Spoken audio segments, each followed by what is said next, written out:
बाद जाएंगे आप एटीएम कार्ड लाने, तो बोलिएगा मेरे पापा ने मुझे भेजा है एटीएम कार्ड लेने के लिए, तो बोलेगा नहीं पापा को भेजिएगा, पापा के हाथ में ही हम देंगे, क्योंकि जिसका नाम पर रहता है वो, क्योंकि वहां पे इंसान फिजिकली है, उसको सेंस है, तो इसलिए वो सामने में आदमी को देखता है, तब जाके उसको अप्रूव करता है। बात समझ में आ रहा है? पर यस सर। कंप्यूटर सिस्टम जो एटीएम मशीन जाता है तो क्या इधर से कंप्यूटर है, वहां पे क्या है कार्ड डालेंगे, जो पिन डाल देगा सही बंदा, वो उसको समझ जाता है कि वो जेन्युइन है। पर एक्चुअल में वैसा होता है नहीं। वो क्या करता है, वो पिन देख के जो पिन करेक्ट डाल दिया, उसके बाद होगी। देखते नहीं आजकल कितना सारा ऑनलाइन फ्रॉड होता है, कितना सा किसी को मालूम चलता है कि पैसा यस निकाल लिया, सर। किसी का पैसा ठग लिया। तो ये सब किसके थ्रू होता है? सिस्टम के थ्रू होती है, कि आपकी छोटी सी एक गलती जो है, एक बैंक वाले फोन करके पूछेंगे कि बोलेंगे झूठ मूठ का कि भैया आपका डेट एक्सपायर हो रहा है कार्ड का, कार्ड का आपको डिटेल्स बताइए। पर बैंक वाले ऐसा कभी नहीं करते हैं। बैंक वाले जो है कभी भी आपको कुछ काम होगा तो वो बैंक में आपको बुलाएंगे कि आप आइए बैंक में, आपको से बात करना है, इस रिगार्डिंग में प्रॉब्लम है। तो फोन पे किसी भी तरीके से आपसे डिस्कशन नहीं करेंगे। मतलब इसमें सिस्टम को अपना क्योंकि आईक्यू नहीं होता है, और इंसान का अपना आईक्यू होता है। वो क्या करता है, वो चीजों को समझ जाता है, देख लेता है, एनालाइज कर लेता है कि कौन बंदा, अगर उसको डाउट होता है तो वो आपसे 2-3 क्वेश्चन पूछते हैं।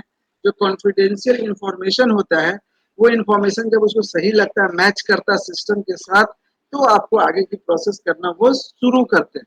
क्योंकि उनका आईक्यू इंटेलिजेंस जो लेवल होता है, आईक्यू लेवल होता है, वो मतलब परफेक्ट होता है। पर सिस्टम के पास आईक्यू लेवल नहीं होता है।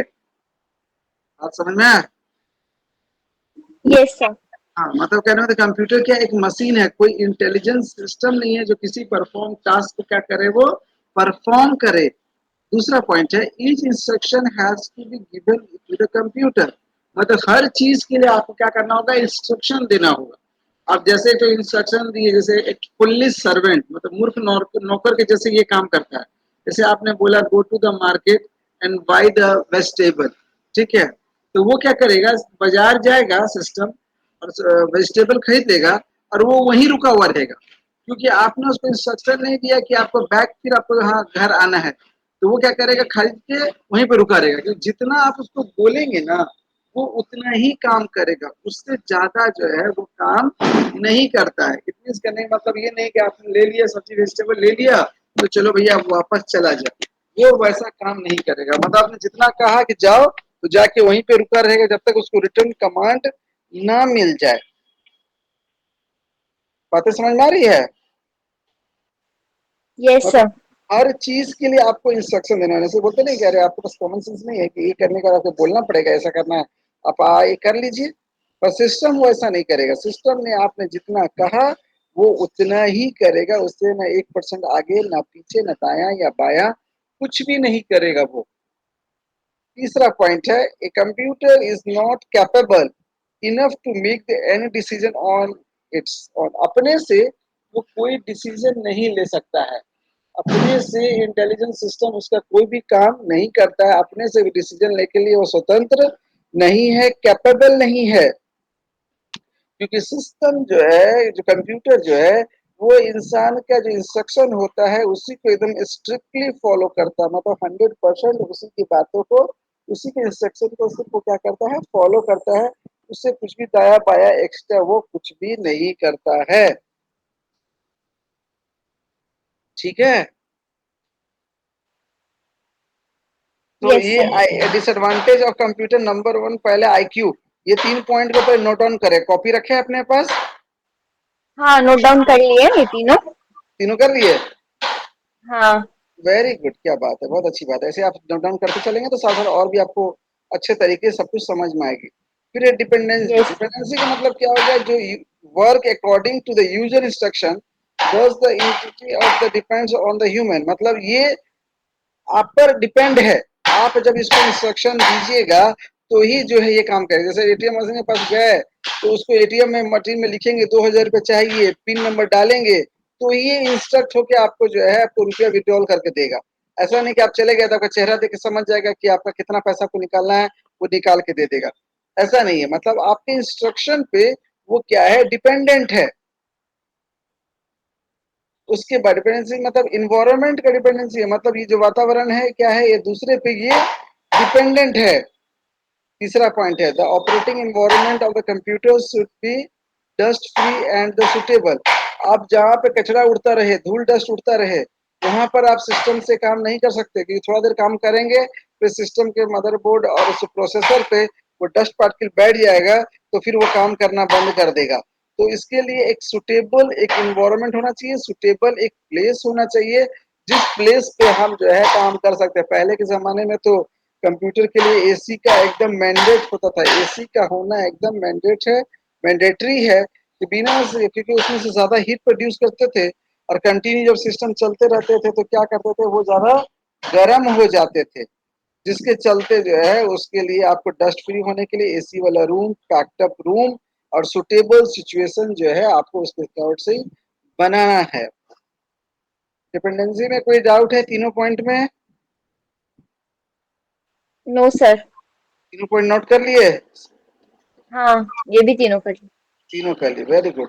उसके बाद आते हैं नो फीलिंग। कंप्यूटर में कोई इमोशंस नहीं होता है, सिस्टम में कोई भी इमोशंस नहीं होते हैं। सिस्टम जो है सिर्फ यूजर का इंस्ट्रक्शन को सख्ती से फॉलो करता है, इंस्ट्रक्शन जो आपने दिया है उस इंस्ट्रक्शन के हिसाब से सारा आपको आउटपुट प्रोवाइड करवाते हैं। दूसरा पॉइंट है it is not the smart enough to make the judgment based on experience, feeling, tested and knowledge just like the human। मतलब जैसे कैसे होता है, जैसे आप बैंक में गए, देखिए किसी बुजुर्ग आदमी को देखते हैं, या हॉस्पिटल में गए किसी बुजुर्ग को देखते हैं या सीरियस केस को देखते हैं, तो आप बोलते हैं ना कि ठीक है भाई, अंकल भैया जो भी आप है, आप पहले दिखा लीजिए, हम इसके बाद दिखा लेंगे। बैंक में लाइन में खड़े हैं तो कोई सीनियर सिटीजन आ गया, तो ठीक है अंकल जी आप पहले ले लीजिए, उसके बाद हमारा नंबर आएगा, कोई दिक्कत नहीं है लेके। तो ये क्या है, एक इमोशन है, फीलिंग है कि अकॉर्डिंग टू सिचुएशन, या कोई देखते बुजुर्ग आदमी आते हैं तो हम अगर सीट पे बैठे हुए हैं तो हम उठ जाते हैं और उनको बैठने के लिए दे देते हैं। तो ये सब क्या है, एक फीलिंग है, एक इमोशंस है, एक तरह का हमारा एक brain, sense of the brain है कि हमें अकॉर्डिंग टू सिचुएशन जो है हम डिसीजन ले सकते हैं। पर सिस्टम ऐसा डिसीजन नहीं लेता है। सिस्टम जो है सब कुछ जो है आप पे डिपेंड करता है। ये तीनों पॉइंट हमने डिस्कस किया। इस तीनों में कौन सा पॉइंट है जो आपको नहीं समझ में आ रहा?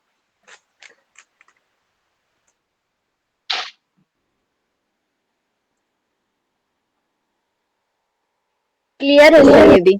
सब क्लियर है ना? ठीक है, इसका हाँ भी हाँ। तीनों फीलिंग का भी तीनों पॉइंट लिख लिए? हाँ, ये देखे लिखे हैं मैं। चलिए चलिए, वेरी गुड। नहीं नहीं ठीक है, आप लिखते चलिए, कोई दिक्कत, हम खाली बस ठीक। ये हो जा रहा है कि आप आगे की ओर हम बढ़े, तो आप जो है उस चीज को कंप्लीट करके रखते रहे लेके। ठीक। Different types of computer, types of the computer, generation of computer भी हम लोग का हो गया ना? हाँ, types of computer, types of computer भी हो गया था हम लोग का। Component computer, advantage component component नहीं हुआ था। कंपोनेंट नहीं हुआ। चलिए कंपोनेंट करते हैं अब हम लोग। कंपोनेंट ऑफ कंप्यूटर ये दे दीजिए आप पहले heading, hmm. Component of computer. Screen दिख रहा है आपको अच्छे से? Yes sir. कल जितनी चीजों को पढ़ाया था उसमें कोई चीज का डाउट है आपके पास? नो सर, कल हम जो वाला भी क्लियर है। ठीक है, और मतलब उसको पढ़े, लेकिन उसमें कोई ऐसा भी सिंगल वर्ड भी था जो आपको नहीं समझ में आया? नहीं सर, क्योंकि वो बेसिक था तो उतना मतलब कि रीड आउट किए तो समझ में आ गया एक ही बार में, हाँ चलिए और आप ठीक है, समझा क्योंकि दिए थे तो हाँ क्लियर। इसीलिए इसीलिए कोई हेजिटेशन नहीं होना चाहिए। देखिए कि आप इतने महीने से पढ़ रहे हैं, हम आपको पढ़ा रहे हैं, तो मेरा कंसर्न है क्या कि कम से कम जो भी हमारा स्टूडेंट हो वो एटलीस्ट पूरे अच्छे तरीके से जो है उसको समझ में आना चाहिए, लेकिन ये हमारा कंसर्न है, ठीक है? Yes sir. Yes sir.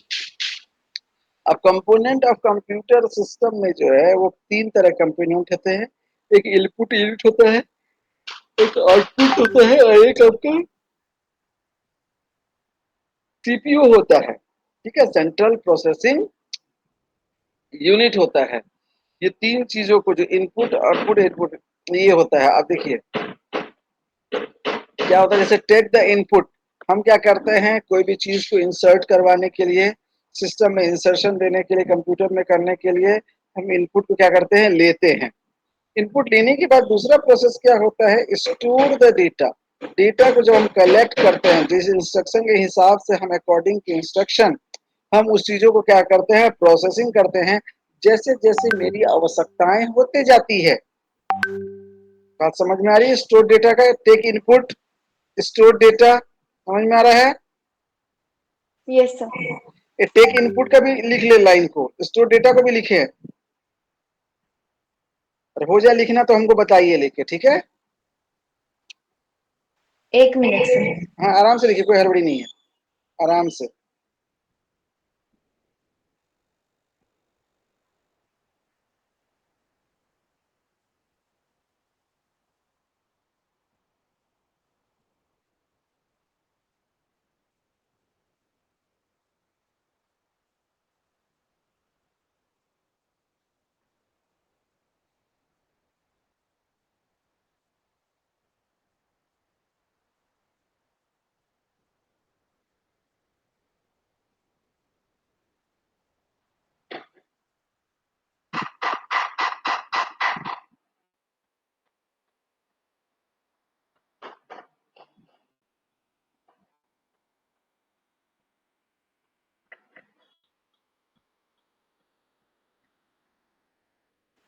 Yes sir लिखिए। स्टोर डेटा हो गया। अब प्रोसेसिंग डेटा में चलते हैं हम लोग। प्रोसेसिंग डेटा में क्या यस होता सर। है, working on the arithmetic and logical operation on the data to transform into the useful data. ये अर्थमेटिक एंड लॉजिकल ऑपरेशन क्या होता है बताइए आप? अर्थमेटिक और लॉजिकल ऑपरेशन, क्योंकि आप भी कुछ कुछ बताते रहेंगे तो हम लोग को अच्छा लगेगा पढ़ने में। हेलो हाँ हाँ बोलिए। सर, एरिथमेटिक ऑपरेशन और लॉजिकल डेटा वो है जिसमें आप जो भी वो वैल्यू वगैरह दिया रहेगा वो आप उसमें डालेंगे और जो आंसर आएगा वो। तो अर्थमेटिक और लॉजिक तो दोनों अलग अलग चीज है ना। हाँ तो अर्थमेटिक का क्या काम होता है, लॉजिक का क्या काम होगा, लॉजिकल का? सर, एरिथमेटिक ऑपरेशन जैसे आप जो भी सम्स वगैरह दिए उसमें क्या करेंगे बोले? जितने भी जो भी नंबर्स। हाँ जो भी नंबर्स। सर आपका आवाज ही नहीं आ रहा है। हाँ क्या बोले, जो भी नंबर्स, क्या बोल रहे हैं, जो भी नंबर्स। हेलो। हेलो आवाज आ रही है? Yes sir. हम क्या बोले, जो भी नंबर्स बोल रहे हैं। सर एरिथमेटिक्स मतलब होता है जो भी आप जितना भी नंबर्स देंगे, जितना अनकाउंटेबल जो भी नंबर्स रहेगा उस पे वो काम कर सकता है। जितना भी मतलब जितना भी वैल्यूज रहेगा, जो भी ठीक है, अनकाउंटेबल वैल्यूज रहता है। Uncountable value. हाँ, ठीक है, और लॉजिकल ऑपरेशन का क्या मतलब होता है? जिसमें एडिशन, सब्सट्रैक्शन, मल्टीप्लिकेशन ये सब आता है। नहीं नहीं नहीं नहीं नहीं, गलत गलत गलत बोल दिए। अर्थमेटिक हाँ, वाले में क्या होता है, एडिशन, सब्ट्रैक्शन, मल्टीप्लिकेशन, डिवीजन, ये होता है। अर्थमेटिक क्या होता है, वही देखो तो बोल रहे मैथ। हैं। हाँ वही बोले कि एरिथमेटिक में एडिशन, सब्ट्रैक्शन, मल्टीप्लिकेशन सब मल्टीप्लिकेशन, आता ठीक है।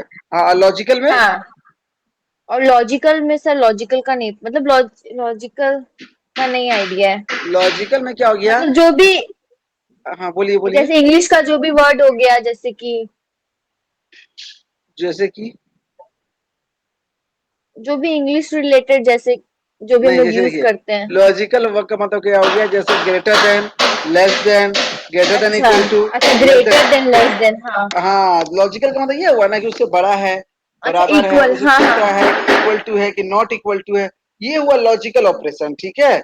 अब ये हम्म। अर्थमेटिक और लॉजिकल ऑपरेशन जैसे मुझे मिलता है उस हिसाब से हम क्या करते हैं, डेटा का प्रोसेसिंग प्रोसेस करते करते हैं। हैं। और यूजफुल इंटायर डेटा जो आउटपुट है वो हमें मिल जाता है।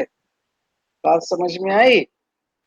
Yes sir. ठीक है, लिख लिए प्रोसेसिंग डेटा। हाँ।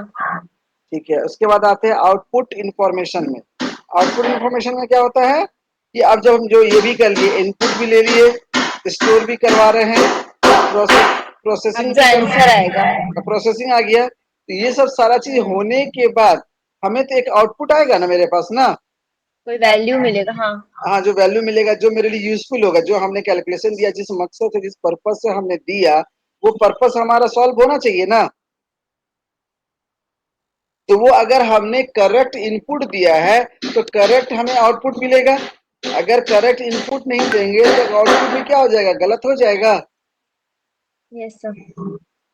बातें समझ में आ गई? Yes sir. उसके बाद सारा चीज लास्ट नंबर 5वां पॉइंट है, control the work flow. Workflow. मतलब ये आप सारा जो है ऊपर से take the input, store data, processing करना, आउटपुट करना, तो ये एक तरह से क्या है, एक आपका क्या है, सिस्टम बना हुआ है। ये क्या है, एक तरह का प्रोसेसिंग है, एक तरह का क्या है, एल्गोरिथम है, कि जिसको हमको क्या करना है, हर सारे सिस्टम में, सारे प्रोग्राम में, सारे जो भी वर्क करेंगे उसमें सारा ये चीज को प्रोसेस को क्या करना पड़ेगा, मेरे को फॉलो करना पड़ेगा।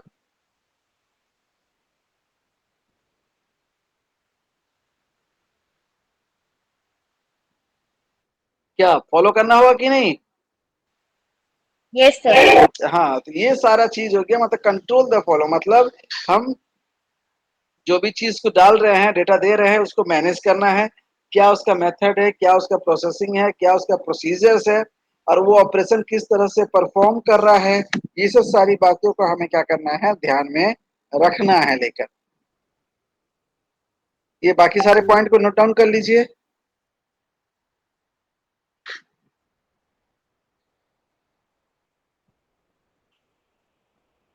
नोट डाउन हो जाए तो फिर हमको बताइएगा।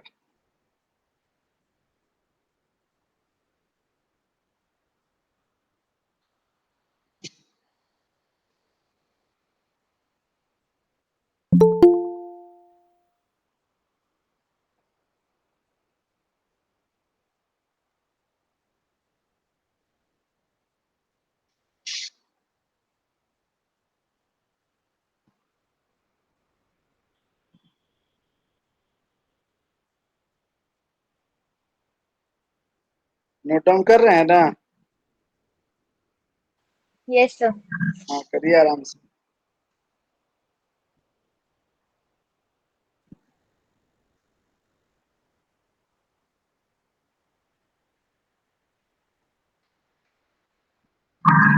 हेलो। हाँ हाँ। हाँ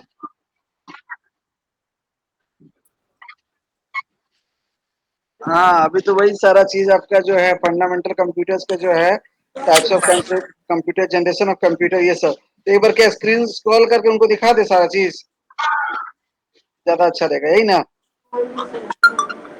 चलिए ठीक है। ठीक है, हम लोग, आपका बाबू हुआ लेके, प्रिया क्या नाम है आपका? हाँ हाँ, हो गया, मेरा हो गया। पांचों पॉइंट हो गया ना? तो ठीक है, एक बार थोड़ा सा जो है ना ऊपर से एक बार ओवरव्यू ले लेते हैं, और हम लोग जो है एक बार फिर आगे बढ़ेंगे, कोई दिक्कत नहीं है तब क्या? हाँ हाँ। आपका भी रिवीजन हो जाएगा इसी बहाने एक बार, फिर हाँ। कुछ डाउट रहेगा तो देखा जाए।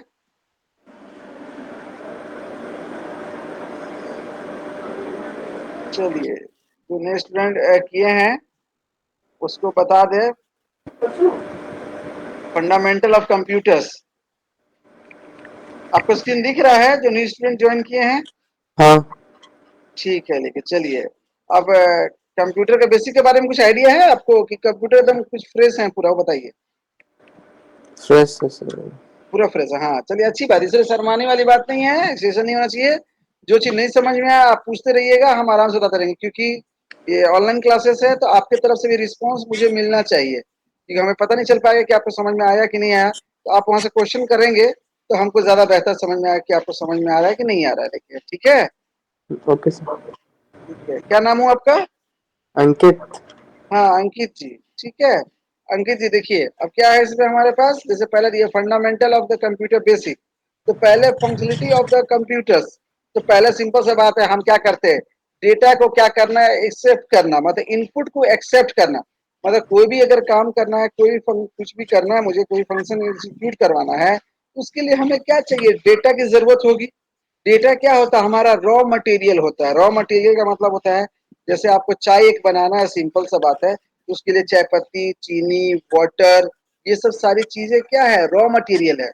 अगर रॉ मटेरियल प्रॉपर तरीके से ना हो तो रिजल्ट अच्छा तरीके से आ पाएगा, चाय बन पाएगा?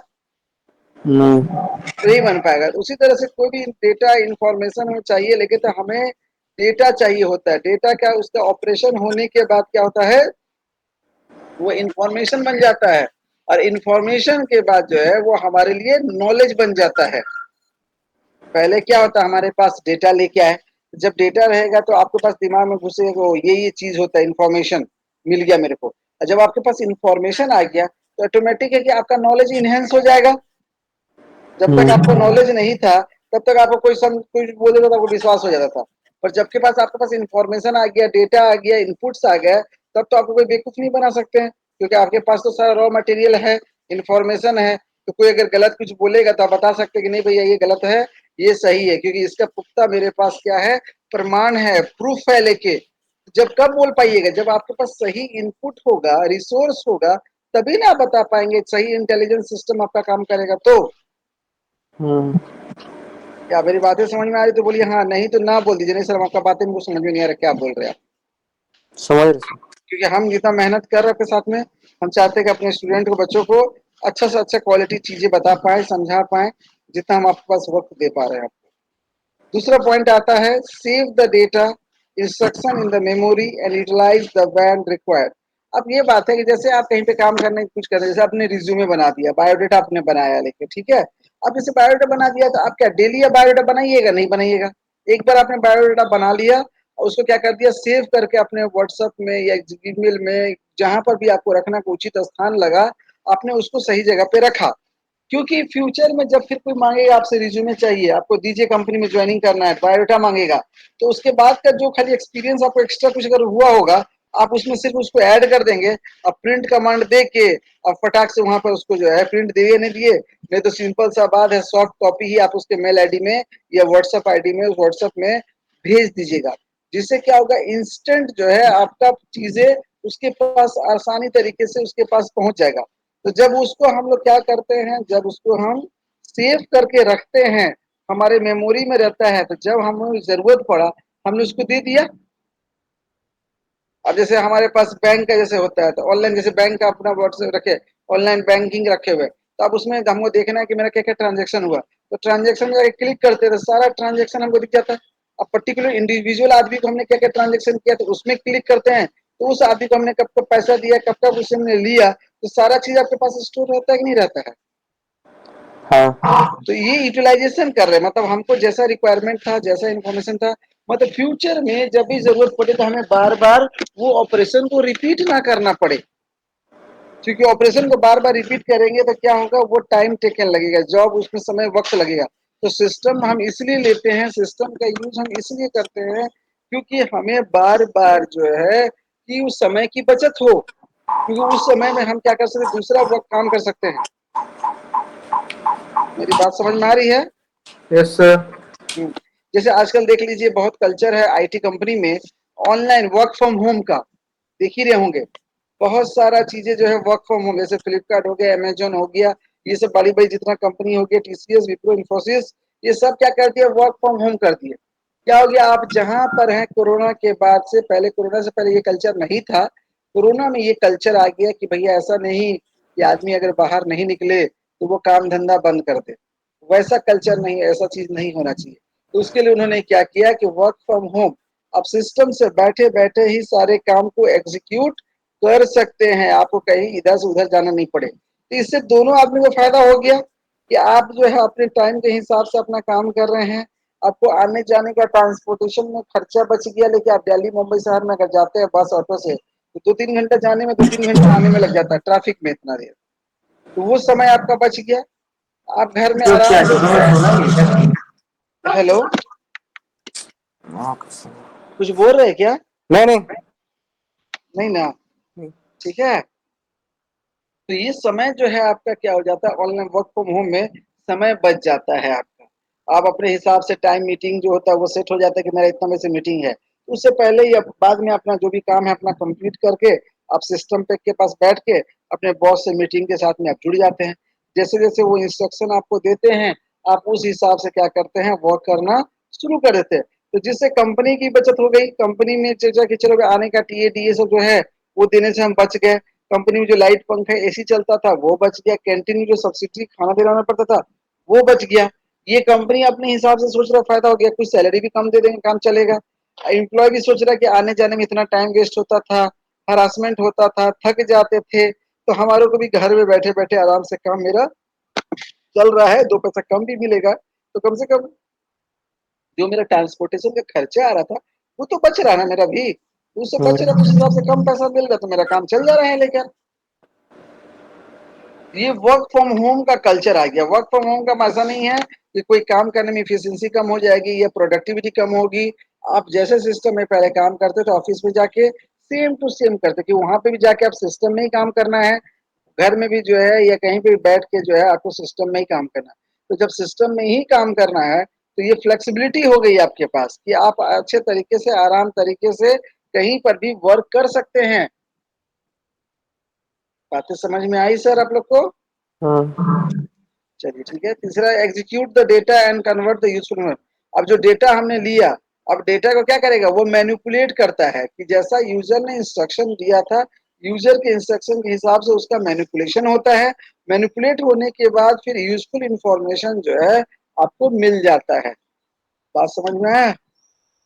हम्म प्रोवाइड्स द आउटपुट, फिर आउटपुट्स आपको दिया जाता है। और ये जो प्रोसेस जो हमारा चार 1 2 3 4, ये प्रोसेस जो है आप जितना भी नया वर्क असाइन करेंगे और फाइनल जब उसका आउटपुट आएगा तब तक जो है यही काम यही प्रोसीजर जो है आपको बार बार रिपीट करना है। डेटा को एक्सेप्ट करना, फिर सेव करना, फिर एग्जीक्यूट करना, फिर आउटपुट प्रोवाइड करना। तो जो भी नया चीज आप एक्सेस करिएगा, नया प्रोग्राम असाइन करिएगा, नया जॉब असाइन करिएगा, उसमें ये सारे प्रोसेस को आपको बार बार गुजरना पड़ेगा, बार बार रिपीट करना पड़ेगा। बातें समझ में आए तो बोलिए हाँ, नहीं तो ना। हाँ आगे बढ़े। हम्म रिया ठीक है? आपका कोई दिक्कत हो रहा बाबू? नहीं। चलिए वो फिर से अच्छा से रिवीजन हो जा रहा है, अच्छे तरीके से हम लोग कर ले रहे हैं। अब आते हैं जनरेशन ऑफ कंप्यूटर। 5 तरह के जनरेशन होते हैं। फर्स्ट जनरेशन, सबसे पहला 1946 से लेके 1959 तक। इसमें क्या होता था, वैक्यूम ट्यूब्स होते थे। वैक्यूम ट्यूब्स क्या होने चलते, जो कंप्यूटर का साइज होता था वो बहुत बड़ा होता है। रूम रूम से इतने बड़े हमारे साइज होते थे कंप्यूटर को, जिसको स्टार्ट होने में भी बहुत वक्त लगता था, प्रोसेसिंग करने में उसको वक्त लगता था, हीट भी बहुत ज्यादा प्रोड्यूस होता था, पर सिस्टम बहुत बड़ा था क्योंकि वो ट्यूब्स क्या होता था, हीट रिलीज करता था मैक्सिमम चीजें। इसी उसको कूल करने के लिए एयर कंडीशन की सख्त आवश्यकताएं होती थी। बहुत जरूरी था कि बिना एसी के क्या है, सिस्टम बहुत ज्यादा गर्म हो जाता था, जिसके चलते प्रॉब्लम क्रिएट हो जाते थे। पर फर्स्ट जनरेशन में सिस्टम किन्हीं ने बनाया, ये सबसे बड़ी बात है कि उन्होंने कम से कम इसके बारे में सोचा और उन्होंने इन्वेंट किया। अगर इन्वेंट ही नहीं होता तो हम ये फिफ्थ जनरेशन जो भी अभी हम i7 and प्रोसेसर में चल रहे हैं, लेटेस्ट टेक्नोलॉजी से जुड़े हुए हैं, पूरा दुनिया कंप्यूटर से जुड़ गया है, ये एआई का टेक्नोलॉजी आ गया है। अगर सिस्टम ही नहीं होता तो ये सारी चीज के हम लोग कभी कल्पना भी नहीं कर पाते कि ऐसा हो पाता। क्या बात सच है? हम्म तो ये पहला था आपका फर्स्ट जनरेशन 1946 से 1959, जिसमें वैक्यूम ट्यूब यूज होते थे, जिसके चलते जो साइज उनका बहुत बड़ा होता था, हीट ज्यादा प्रोड्यूस करता था, स्टार्ट होने में वक्त ज्यादा लगता था, और सिस्टम का साइज बड़ा होने के चलते उसका स्पेस भी बहुत बड़ा हमें ऑक्यूपाई करके रखना पड़ता था। फिर आते हैं सेकेंड जनरेशन में। सेकेंड जनरेशन में 1959 से 1965 तक है। इसमें क्या हुआ कि आप जब सिस्टम का साइज थोड़ा सा कॉम्पैक्ट हो गया, छोटा हो गया, क्योंकि वैक्यूम ट्यूब को रिप्लेस करके हमने क्या कर दिया, ट्रांजिस्टर का इस्तेमाल किया।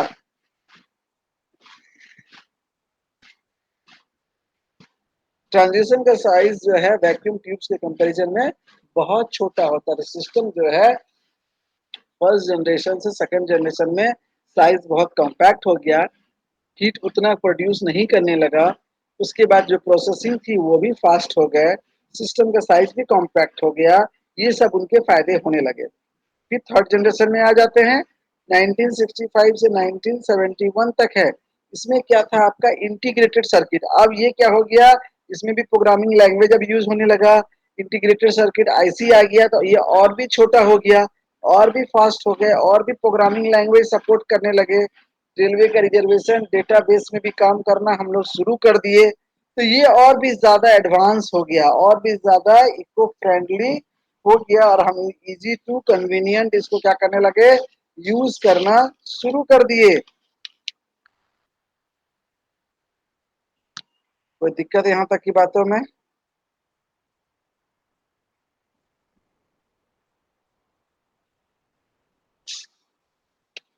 उसके बाद आते हैं फोर्थ जनरेशन में 1971 से लेके 1980 तक। इसमें भी आपका इसमें अब क्या आ गया, माइक्रो प्रोसेसर आ गया।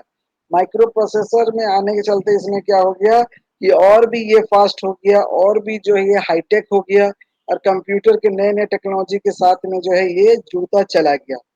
अभी जो हम लोग यूज कर रहे हैं वो फिफ्थ जनरेशन कंप्यूटर है, जो 1980 से लेके अभी तक जो हमारा चल रहा है। इसमें भी माइक्रो प्रोसेसर और लेटेस्ट टेक्नोलॉजी, अभी की जो नए नए टेक्नोलॉजी है, एआई सिस्टम भी जो है इसके साथ में जुड़ गया है। और नए नए के साथ में जो हमारे जो as per requirement, as per situation, as per the demand, जैसा है कस्टमर का, पर्सन का नीड है, उस तरह से उससे भी हम एडवांस फीचर उसको प्रोवाइड करवा रहे हैं। जनरेशन ऑफ कंप्यूटर में कोई डाउट्स?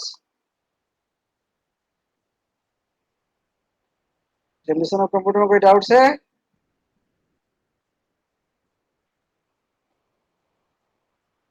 अनिकेत जी बोलिए। अनिकेत या अंकित जी? अंकित जी, मेरी आवाज जा रही है अंकित जी आपके पास तक?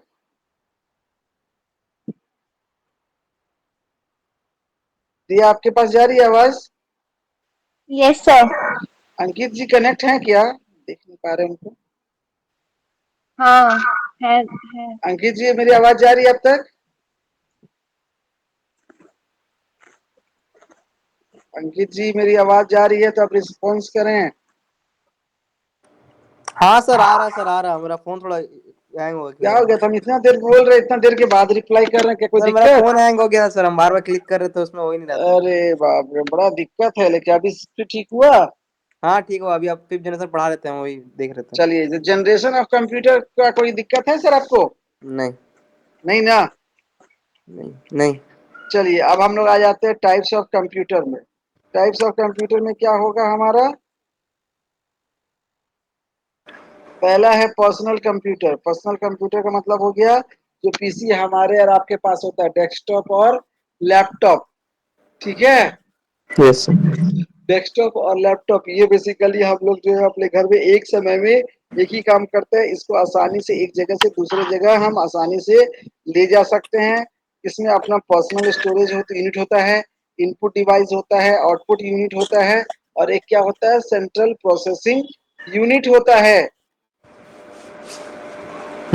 ये आपका personal storage, input device, output device, central processing unit, इसमें कोई क्लियर डाउट है? No sir. ठीक है। उसके बाद आता है वर्क स्टेशन। ये भी एक टाइप्स ऑफ सिस्टम है, कंप्यूटर अलग है, ये भी सिंगल यूज सिस्टम है। पर ये जो है इसको एक जगह से दूसरे जगह आप ले जा नहीं सकते हैं। इसका जो रिजोल्यूशन है वो बहुत ज्यादा हाई होता है। इनबिल्ट नेटवर्क सपोर्ट होता है। लार्ज अमाउंट ऑफ इसमें रैम होता है। ग्राफिक्स यूजर इंटरफेस इसमें होता है। और ये जो है बहुत अच्छे तरीके, मतलब मल्टीपर्पज के लिए, वो वाला सिस्टम सिंगल यूजर के लिए इस्तेमाल होता था। वर्क स्टेशन का इस्तेमाल यूज जो है वो मल्टीपर्पज के लिए हुआ करता है। इसको एक जगह से दूसरे जगह ले जाना कन्वीनियंट नहीं है। ऐसे ले जाने को तो ले जा सकते हैं, पर जितना हम पर्सनल कंप्यूटर पीसी को आसानी तरीके से जाके एक जगह से दूसरी जगह मूव करवा सकते हैं, वो इतना आसानी से हम वर्क स्टेशन सिस्टम को एक जगह से दूसरी जगह मूव नहीं करवा सकते हैं। मिनी कंप्यूटर, ये कंप्यूटर जो है मल्टी यूजर कंप्यूटर है, मतलब इसमें आराम से आप 50-100 सिस्टम आराम से कनेक्ट कर सकते हैं, holding the hundreds of the user simultaneously. 100 user आप साइमल्टेनियसली क्या कर सकते हैं, उसके साथ में कनेक्ट कर सकते हैं। ये आपके एक ऑर्गेनाइजेशन में काम आता है, नॉर्मल घर में हम लोग इसका इस्तेमाल नहीं करते। नाम तो लग रहा मिनी कंप्यूटर, पर मिनी कंप्यूटर खाली नाम है, ये काम जो है बहुत बड़ा करता है। ठीक है? उसके मेन फ्रेम ये सब सर्वर में काम करते हैं, जैसे टाटा स्टील में जैसे सीआरएम डिपार्टमेंट सब है।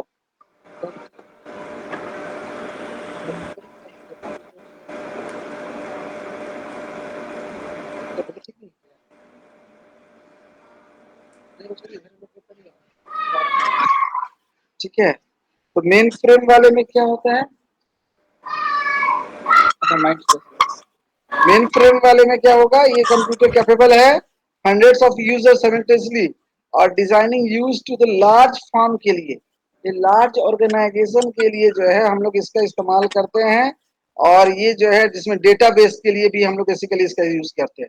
मेन फ्रेम का जो मेन काम है वो डेटाबेस के लिए करते हैं। वो बड़े बड़े कंपनी, बड़े बड़े बैंक, बड़े बड़े ऑर्गेनाइजेशन जिसका थाउजेंड मिलियंस ऑफ डेटाज होते हैं, जिसकी डेटा को बहुत अच्छे तरीके से संभाल के हम लोग को रखना पड़ता है। और सॉफ्टवेयर टेक्नोलॉजी में भी जैसे मिनी कंप्यूटर का इस्तेमाल करते हैं, मेन फ्रेम सिस्टम का भी हम लोग क्या करते हैं, वर्क करते हैं।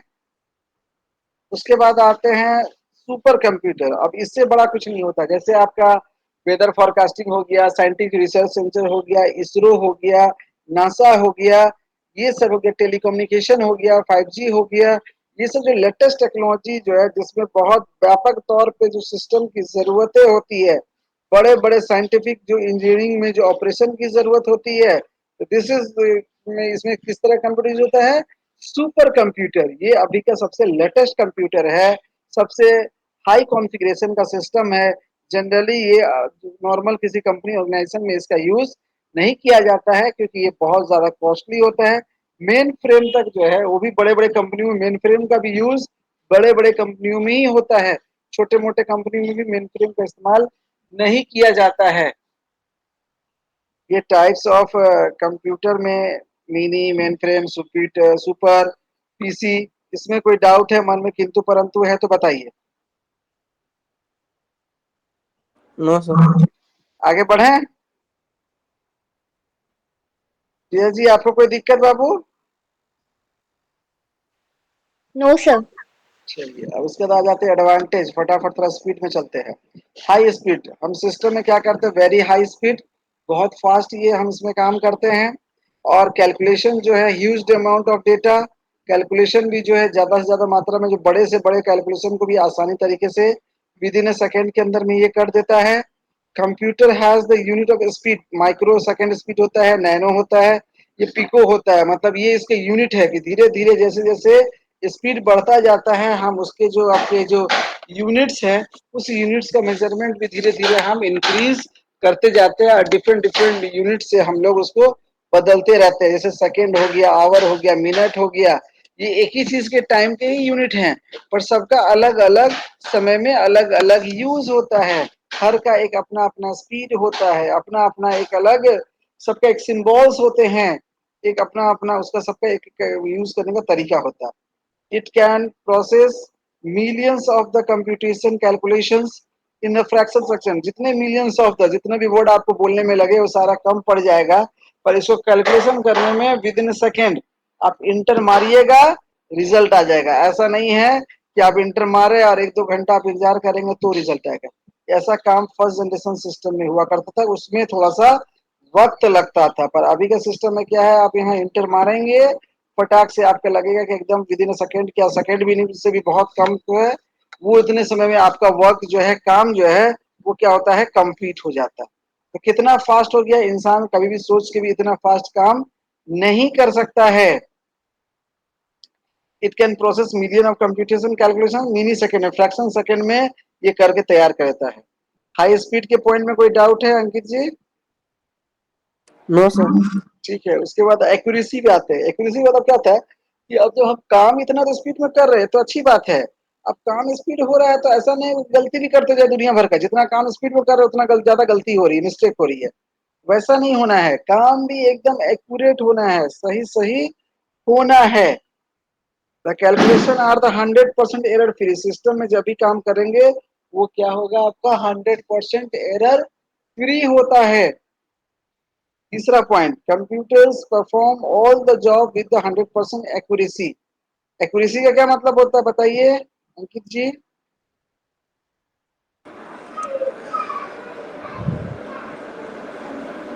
एक्यूरेसी का क्या मतलब होता है?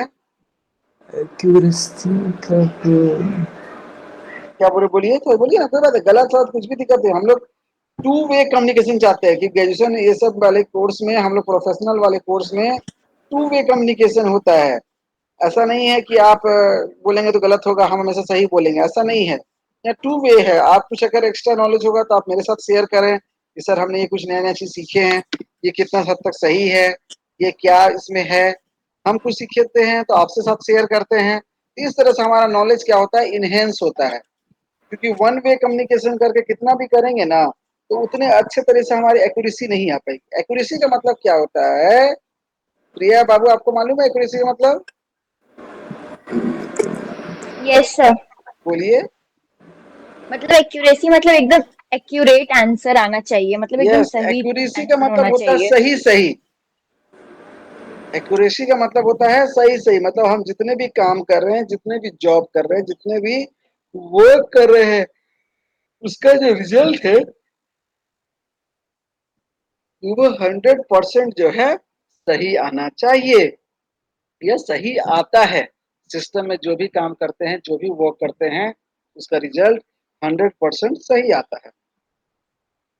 उसके बाद स्टोरेज कैपेसिटी, भैया इतना जब काम हो गया, इतना इंपॉर्टेंट डेटा है, इतना इंफॉर्मेशन, इंपॉर्टेंट फाइल है, डॉक्यूमेंट्स है, अब सारा चीजों को हम अपने दिमाग में तो लोड करके नहीं रह सकते हैं। तो उसके लिए क्या करते हैं, जब भी फ्यूचर में हम उसको यूज हो तो हम उसको क्या करते हैं, सेव करके रखते हैं। इसमें बहुत ज्यादा स्टोरेज कैपेसिटी होती है, जो ह्यूमन बींग्स जो है इसको दिमाग उतना नहीं रख सकता है। पर सिस्टम जो है आज से 50 साल तक भी अगर आप सेव करके रखे हैं तो वो सुरक्षित ही रहेगा, उसमें से ना 1% कम या ज्यादा नहीं होगा। It can store a large amount of data, ये बहुत large of amount of data, देखते हैं एक छोटा सा पेन ड्राइव में ही कितना डेटा आपका स्टोर होता है। इतना छोटा पेन ड्राइव है, पर डेटा को देखिए, अगर उसका प्रिंट आउट अगर निकालने लगेंगे तो 2-4 रूम में आराम से भर जाएगा, फिर भी लगता कम पड़ जाएगा।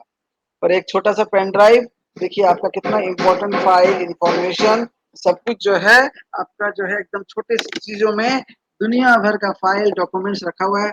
ना पानी में भीगने का, ना सड़ने का, ना गलने का, किसी तरह का डाउट नहीं है। क्या बात ठीक है? Yes sir. तो ये स्टोरेज चीजें, सारी चीजें हुई। लार्ज अमाउंट ऑफ डेटा होगा आपका स्टोर करने का, वीडियो, टेक्स्ट, ऑडियो, इमेज, सब कुछ रख सकते हैं।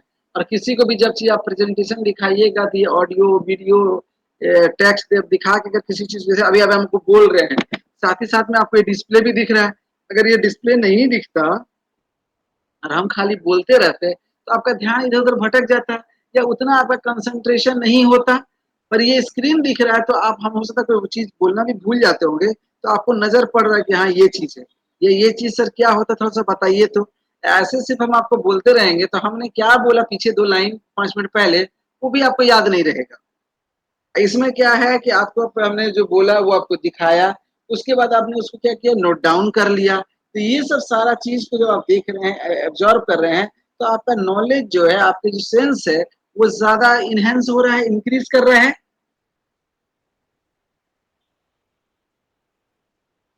कोई दिक्कत?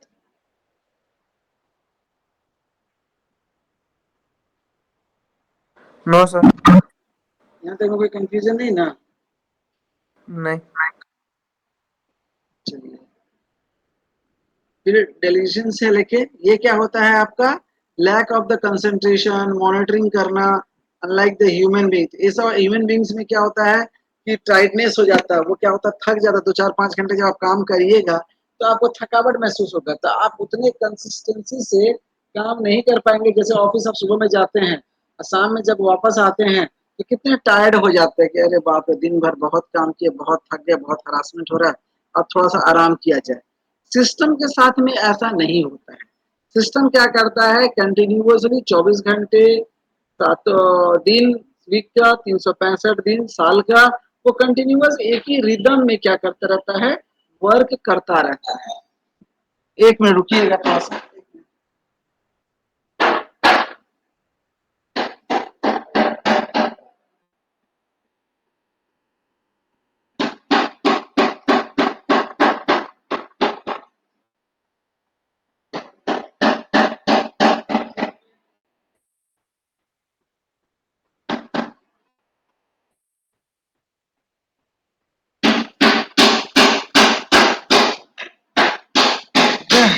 तो ये चीजें होती है, तो टायर्डनेस हो जाता है। ह्यूमन बींग्स जो है एक समय के बाद जो है उतना इफिशिएंसी से वर्क नहीं करता, उसको फिर रेस्ट की जरूरतें होती हैं, आराम करने के बाद फिर नेक्स्ट दिन वो काम 8 घंटे के बाद जो है वो काम करने की उसकी इफिशिएंसी कम हो जाती है। अगर वो कंटिन्यू, देखिए it can work continuously without any error and हो गया कंटिन्यूअसली काम करता रहता है और बिना बोर हुए वो अपना काम करता चलता है। It can perform majority of the task and the same speed। अब जैसे एक ही तरह का काम आप करेंगे बार बार तो आपको इरिटेट हो जाएंगे, एक ही चीज बार बार पूछेंगे बोलेंगे अरे यार तुम्हें समझ नहीं आ रहा, बार बार एक ही चीज पूछते हो लेके। तो वो क्या होता है, आप सिस्टम से कुछ भी 10 बार पूछिए, 100 बार पूछिए, 500 बार, वो इरिटेट नहीं होगा, मतलब वो ये नहीं विचलित नहीं होगा, मतलब वो अपना आराम से जो है उस चीजों को प्रॉपर एग्जीक्यूट करवाता रहता है लेकर। ठीक है, यस सर। सारा चीज है। रिलायबिलिटी, रिलायबल है सिस्टम और आसानी तरीके से आप काम कर सकते हैं। मॉडर्न जितने भी इलेक्ट्रॉनिक्स कंपोनेंट्स हैं बहुत लंबा सफर तक चलता है ये चीज। अभी का जो डिजाइनिंग किया गया है उसका मेंटेनेंस भी हम लोग आसानी तरीके से कर सकते हैं। सिस्टम को बहुत सारा चीज रैम टाइम खोलना वोलना ये सब करना आप आराम से, एक बार कोई दिखा दे आपको तो आप आराम से कर सकते हैं लेकर। ठीक है, फिर आ गया ऑटोमेशन। कंप्यूटर क्या है, ऑटोमेटिक मशीन है। इसकी कैपेबिलिटी होती है मशीन का without need any human consideration and fed the computer progress held to memory execute in the absence of the human. Hello,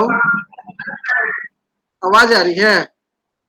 ठीक है ठीक, कोई दिक्कत नहीं, अभी बस अभी हो गए टाइम लेके, कल फिर करेंगे, कल आवाज नहीं आ पाएगा, थोड़ा सा काम चल रहा था फर्नीचर की इसलिए आवाज आ रही है। ठीक है, तो ये तो आज इतना करते हैं कि आज तो फिर इतना ही रहने देते हैं। ठीक है, 5 भी बज गया है।